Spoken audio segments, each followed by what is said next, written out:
Pro wrestling fanatics, welcome back to the 10 count. On that Art of the Beat of the Richard Bronson victory. Popping up top, ready to party over there is Mr. John Poz. Poz, I'm hoping that everybody finds this episode to be a little too sweet as we are getting ready, man. We are celebrating. It's hard to believe. Nearly 30 years ago this week, July 7th to be exact, correct? The creation, the formation, the world would be introduced to a group that would change professional wrestling and the world, the New World Order. Literally changed the game, changed wrestling forever. Wrestling was, maybe a surprise to some people. Kind of the doldrums a little bit in 93, 94, 95, and then 96. It was, it was okay, but it was making the comeback thanks to the nWo, and it literally changed the game, created the Attitude Era, created the Monday Night Wars, created even characters in the WWF, such as the evil heel boss and the anti-authority, if you will, those type of characters that kind of made a huge dent in the business. The nWo set it off.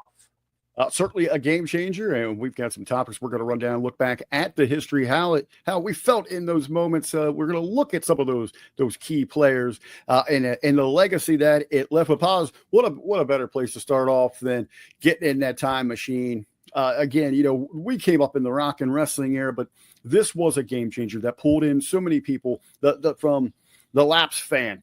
Reignited that passion, and then just the young fans. So many people's attention comes to professional wrestling. The nWo is born, Poz. Let's go back. Take me back in that moment. Where were you? What were you doing? What were those feelings? Especially for someone like you, the ultimate Hulkamaniac, brother. So I was absolutely just obsessed with wrestling and nWo, but I actually missed the live viewing of it, believe it or not. We were on vacation. We were down the shore. We were on vacation. And that's one of the reasons when you put your parents in a nursing home, you can point right to that moment. Yes. So true. But we thought, because basically down the shore, you don't really rent, hotel rooms per se. You kind of rent apartments or houses or condos. And if they have pay-per-view, you hope they have it. They had a box, but it was all scrambled. So you're trying to watch it. It just gets worse and worse and worse. And you can't hear it. You can't understand it. It's funny. I have a buddy of mine who said he used to watch all his pay-per-view scrambled because his parents were too cheap to order it. So all day wondering what the hell happened the next day. So obviously had to watch Nitro. And then I found out, I was like, holy shit, what a freaking game. That was like freaking amazing. But I was wondering all day what the hell happened. But then a buddy of mine gave me his tape, and so I watched it and when I got back from vacation. But just unbelievable watching that Nitro. I literally just floored and shocked that Hogan turned heel and turned bad, and then reading like the newspaper and stuff. The newspapers were shocked. It was like mainstream coverage, like they couldn't believe that the Hulkster turned. And then obviously that just when you rewatch it's just one of the greatest moments ever in the history of wrestling. Did you the whole show itself is good, but that's just the best. Did you feel betrayed, though, growing up, the Hulkamaniac that you were, the vitamins, the prayers, the red and the yellow, man? And now here he is. No, I loved it. Well, because you had matured a little bit. You needed a change from your hero. Started to turn into a little bit of a heel myself there because, freshman in high school started turning into a bit of a heel. So loved the turn. Felt like it was needed, justified and everything. And I was like, yeah, he's right. He is the Babe Ruth of wrestling. He did create wrestling. Like damn right. He's right. This is the new world. And I loved Hall and Nash. They were so damn cool at that point, especially after they beat up Bischoff at Great American Bash, which might be one of the greatest pay-per-views of all time. And then obviously leading into Bash, which was just unbelievable. These two outsiders trying to take over the company. I think, the moment for me, it really started in that precursor, how they set the table in the moment that really piqued my interest for, okay, I'm going to start tuning in. I got to check out what's going on at WCW. I kind of had, a little bit my finger on that pulse, but I was still at that point a diehard WWE fan, WWF. But when I saw Razor, who was one of my absolute favorites at the time, to see him show up as Scott Hall over on WCW, immediately changing the channel, and then to see Kevin Nash following that presentation really those guys, they were walking. And Bischoff has talked about wanting to bring like a reality-based perception to professional wrestling. They absolutely did that, introducing these guys as who they are, but still giving that illusion, walking that thin line that, man, is this WWE? Are they finally, you picked off all of our guys, you're making a little noise, we're going to come shut you down. But then, yes, I remember where I was with my buddy Josh's. I had a group of WCW friends and WWE fans. So I was over with those guys, and I was still a little bit on the fence, with it. And when Hogan came out to see the epitome, what really symbolized the WWE, and to see the turn there was absolutely shocking. And in that moment, Poz, immediately out of the gate. Now, I want to talk about in the time, and you talked a little bit about that, and we'll talk legacy as we get into these conversations. But in that moment, this is what you can call, brother, the New World Order. They immediately, Poz, changed the game, the landscape of professional wrestling. No doubt about it. Completely flipped it up on its head and made it more realistic, made it different. I love the black and white. I love the promos. I love there was always kind of like that shoot element, but they really seemed like it was a shoot. It really seemed like it was this company from the North, maybe WWF invading WCW, but it just felt so realistic, so cool, so different. One of those things where you can never kind of recreate it, but I feel like so many promoters have tried to recreate it. You just can't do it. You can't go to that well again. I mean, they just revolutionized everything, and it made so many people that, like you said, were lapsed. They were watching. So many people that thought Hulk Hogan was a good guy. Wait a second, now he's a bad guy. They tuned in. The older generation of fans that were kind of just curious of what is this? What is going on? How is wrestling cool again? What is this NWO stuff? And then you saw the T-shirts popping up. Then all the merch, like Hulkamania merch was huge. NWO merch was like that tenfold. I mean, it was just nuts with the NWO merch. And I think one of the great stories with the merch is Kevin Nash has shared this, that they immediately knew they had something like, well, we got to get this out on the stands. And he's like, no. He shuts this down. He's like, you'll blow everything if you go out and put an NWO T-shirt behind a WCW merch table. He said, get me and Scott the merchandise. We'll get some hot girls at bikinis, go out in, outside the arena and start pushing this stuff. So you still remain with that illusion. You're walking that fine line. And possibly, we talked about the lapsed fan and people coming back to see if this is real. What is this about? Are the companies really going at it? The sense of the raw realness behind it, but it didn't just attract the wrestling fan. The rest of the world took notice. And this was the driving catalyst for professional wrestling to really break through those barriers, where they became the hot thing to be aligned with in all of entertainment, all of sports at the time. Just absolutely nuts, like the cultural significance of the NWO. I mean, it is kind of like nutty to think about it. It's like, wow, it was like that much a part of like just the culture of the world at that point, of kind of where things were going, and like kind of all spearheaded by the NWO, oddly enough, a wrestling group, a wrestling organization, brother, if you will. So just, it's surreal when you think about it and when you look back at it.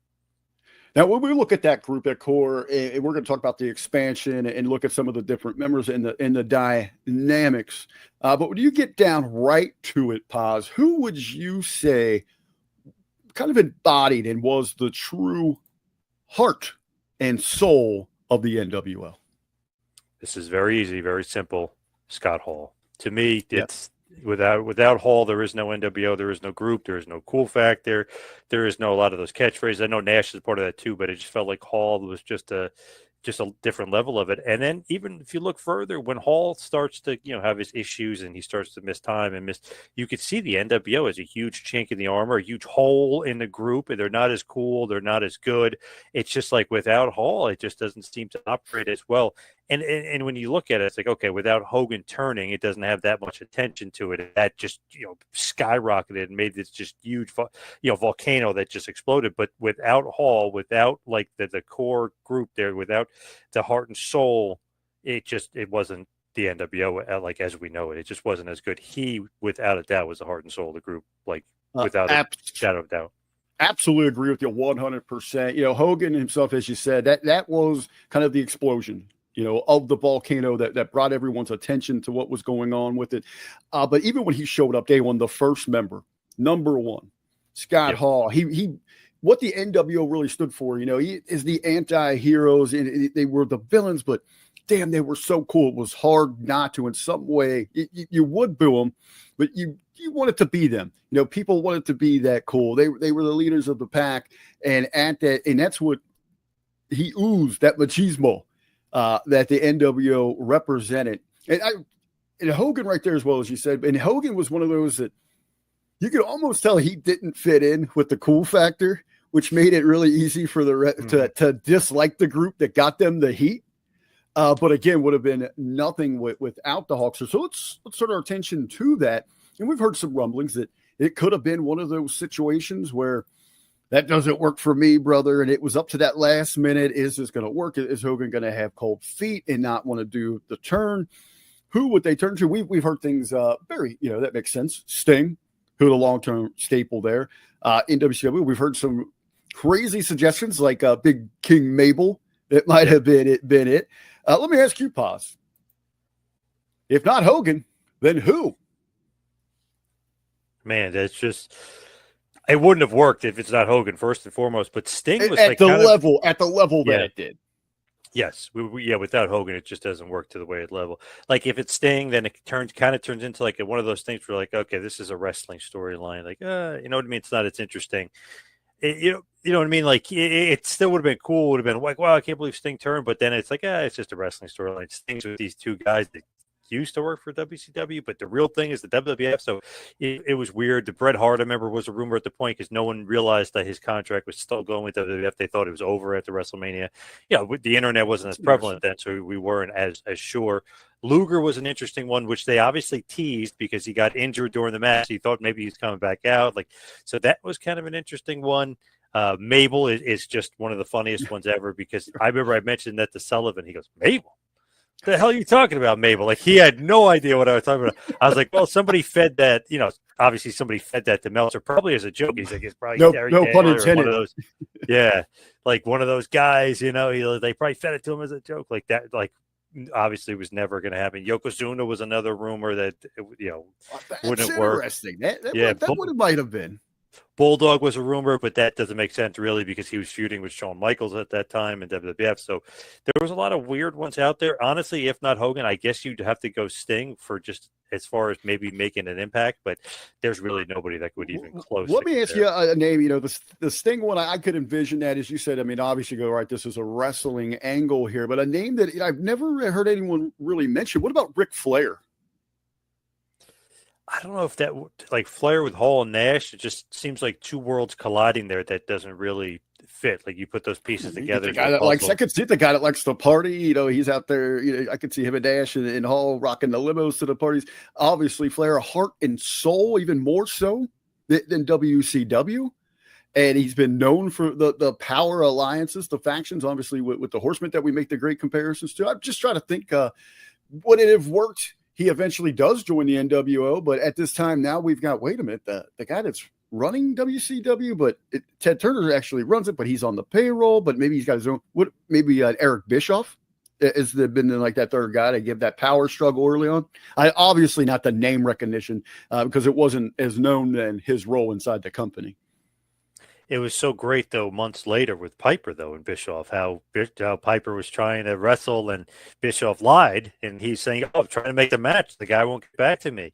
And they played that great video, I'm Your Man, and it says the Hollywood Bowl and Piper, this from like 92. And here showing it, it's like, wow, Piper really wants to fight Hogan. And then Bischoff's like, he's not returning my calls. And then Piper comes out.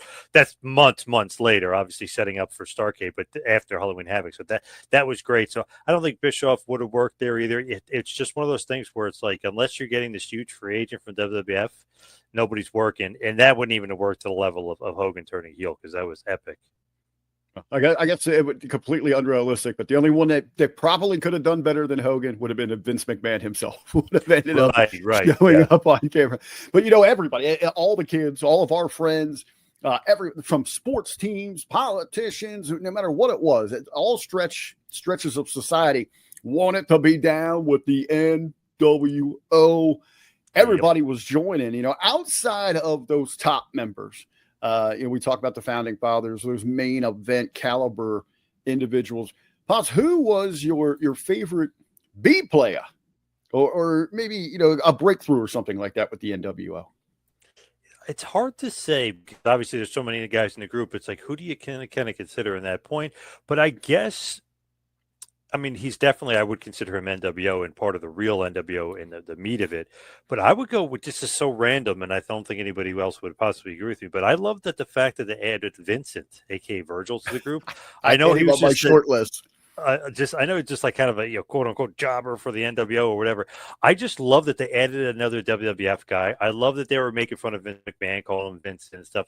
I just thought that was so funny and just so like ridiculous. It's like now they're adding him, but he fit the group. He like it made sense with Hall, Nash, and Hogan and DiBiase and Six. He just made sense. I liked it. And then just another guy just to throw in there. I loved Bagwell because it actually really elevated him. That's the one guy that you could really say, like, okay, NWO, we just gave a guy a shirt and we would try to get them over. It actually really did get him over from just being kind of the nerdy Marcus Alexander and then, you know, like the American male. That really did get him over and got a really cool character out there and explored. I had both of those on my short list, Vincent. But Bagwell, I think another individual that it helped kind of catapult, let us see that personality, and even more so than Bagwell, that moved them into a true main event would have been Scott Steiner. As well. We got to see kind of that evolution of where he was at and really found his way in the NWO with the Scott Steiner that we all know and love today. I'm going to go with a little international flavor here as we talk about the expansion and everybody wanting to be a part of the NWO. I think Scott Norton was great. And then going over and representing in New Japan, the NWO over there, and actually taking home the big title over there. And even then, you know, I always kind of wondered, like, why isn't he getting that recognition? I heard Bischoff talk about that years later, about it. He just didn't want to confuse things about, okay, what's this championship? It made sense to me then, but on that big scale, a great representation from a hell of a dude, probably a little too nice for professional wrestling at Scott Norton. Yeah, definitely. Loved them. Vicious and delicious, him and Buff. Good little tandem there. Well, we got plenty. We have our all of our favorites and things like that. Let's flip the script here and talk about maybe our least favorable or worst talent that joined the NWO. Poz, your take. See, there's so many guys in there that were just really good and maybe good elsewhere, but didn't really fit in with the NWO. So I wouldn't really consider anybody like a worst member. I just really, I didn't like the Disciple at all in the NWO. I felt like that didn't fit. And like, it was almost like, okay, buddy favorite.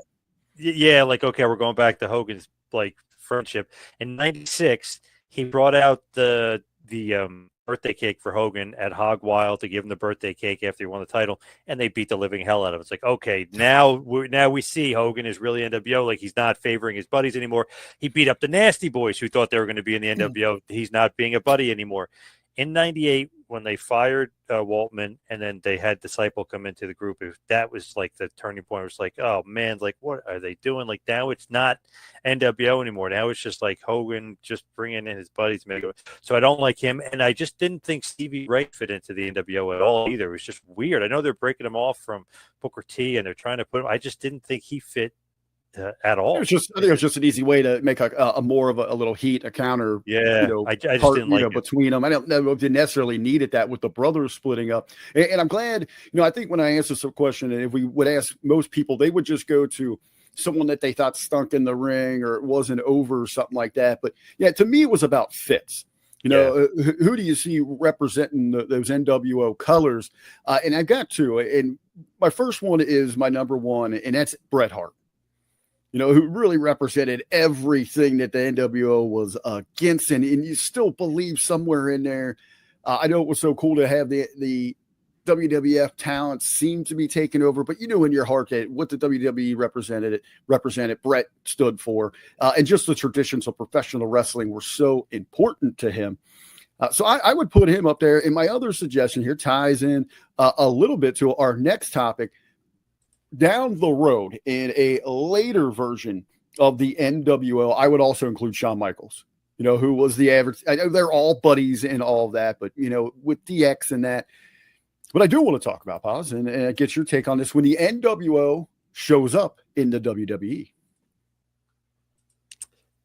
Now, are we talking the good NWO with Hall, Nash, and Hogan? Are we talking about that? Or are we talking about the after that. We can talk about the entire thing. All right, so we do get, it's years later, which I think is a little bit of the disappointment. They've aged there, the thrill, the luster, it's lost its shine. But if you remember, Vince's and his mission at this point is to destroy the company that I made. And he said he's in that chair and he turns and you can see that on the back of the chair in the mirror is the nWo. A little bit of excitement. I do remember at the time, I wasn't over the top about it because the invasion angle had already kind of killed my passion and my interest in what was happening with anything between those companies. But still, okay, here these guys are coming back. Maybe we can capture a little bit of what we lost in these dream matches. But from the get-go, I think there was really, even as cool as Nash and Hall were in those roles, the WWE fan audience still love them as Diesel and Razor, and they ultimately love the Hulkster as the red and yellow and not Hollywood.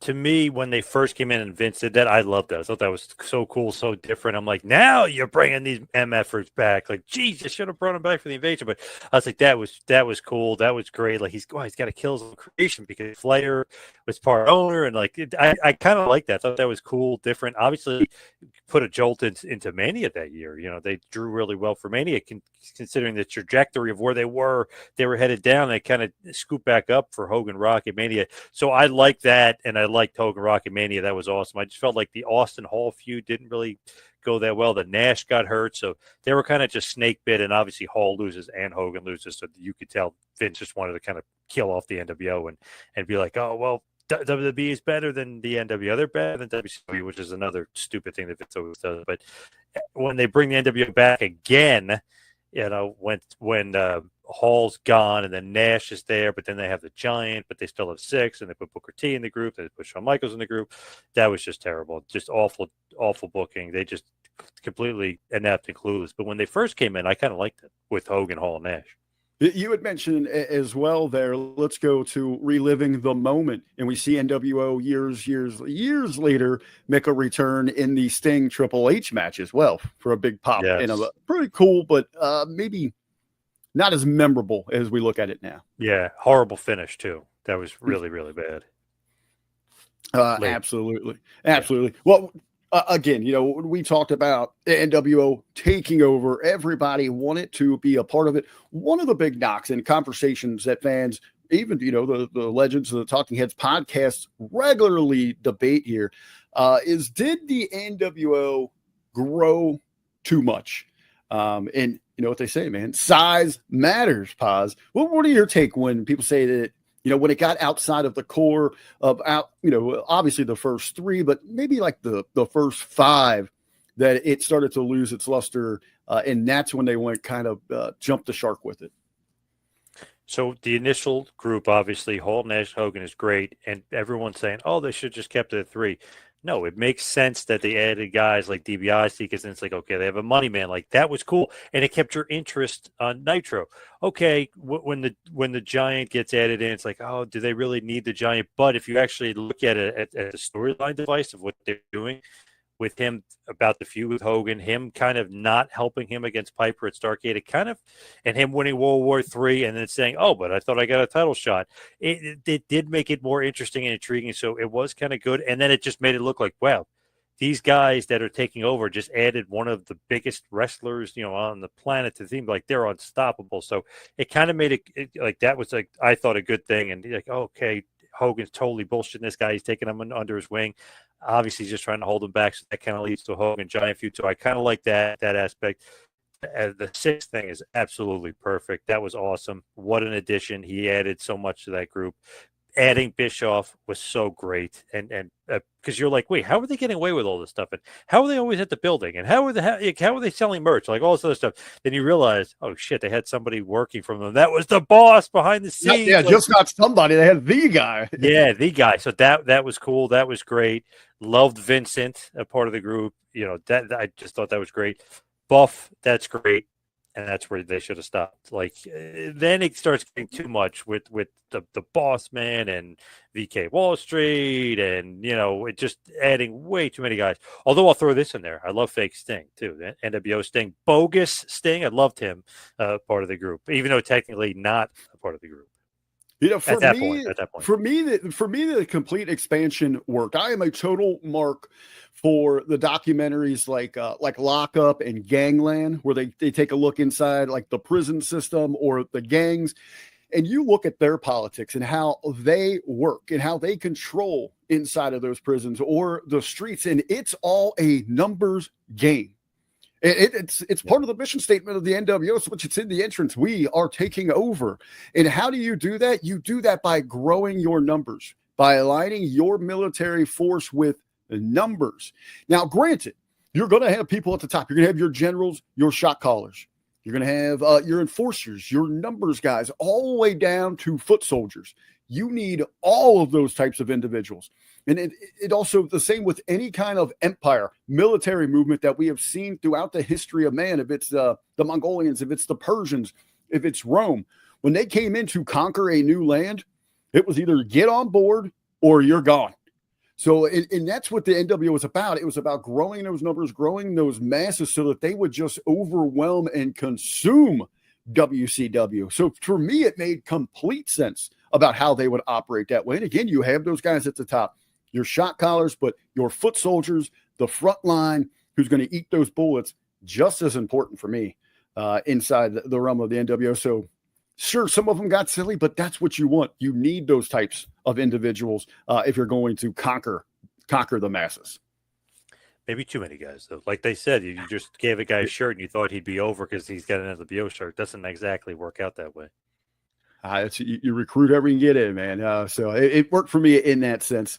Poz, we said, man, it's going to be almost next year's going to be 30 years since the NWO.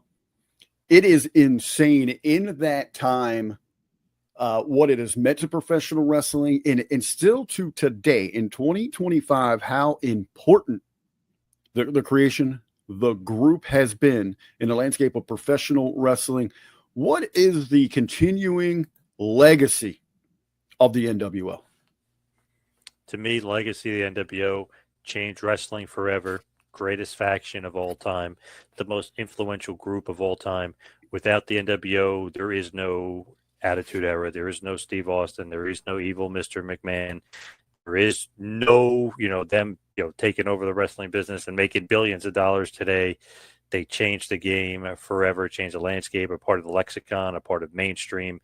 You still see NWO shirts everywhere today. When I go to concerts, I see them. Just randomly. Go throw one of these up. You're going to get it back, and they know what you're talking about.